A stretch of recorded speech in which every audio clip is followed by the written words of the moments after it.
జగదీశ్వర్ రెడ్డి గారు ప్లీజ్, జగదీశ్వర్ రెడ్డి గారు ప్లీజ్, జగదీశ్వర్ రెడ్డి గారు ప్లీజ్ 1 మినిట్. అస్థానానికి గురి కాకండి, సహనంతో మాట్లాడండి, సభా సాంప్రదాయాలను కాపాడండి. మీరు సీనియర్ శాసనసభ్యులు, మంత్రి పదవి కూడా చేశారు మీరు 10 సంవత్సరాలు. మీరు ఈ విధంగా మాట్లాడడము, సభను సాంప్రదాయాలను తప్పుదోవ పట్టించడం మంచిది కాదు. ప్లీజ్ మాట్లాడండి.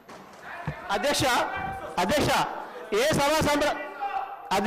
సభా సంప్రదాయానికి నేను విరుద్ధంగా మాట్లాడినా మీరు చెప్తే తర్వాత మాట్లాడతాను అధ్యక్ష. నా విషయంలోనే నన్ను ప్రశ్నించడమే సభా సాంప్రదాయాలకు విరుద్ధము. అసలే కాదు అధ్యక్ష. నన్ను ప్రశ్నించడం ఈ సభ మన అందరిది.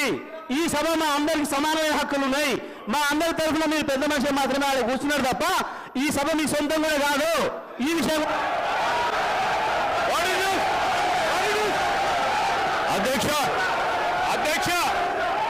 అధ్యక్ష వారు మాట్లాడిన ప్రతి పదం వెనుకకు తీసుకోవాల్సిందే. ఈ రోజు చేర్ని దూషించిన సందర్భంలో వారు క్షమాపణ చెప్పాల్సిందే అధ్యక్ష. అహంకారంతో మాట్లాడకూడదు అధ్యక్ష. క్షమాపణ చెప్పాల్సిందే.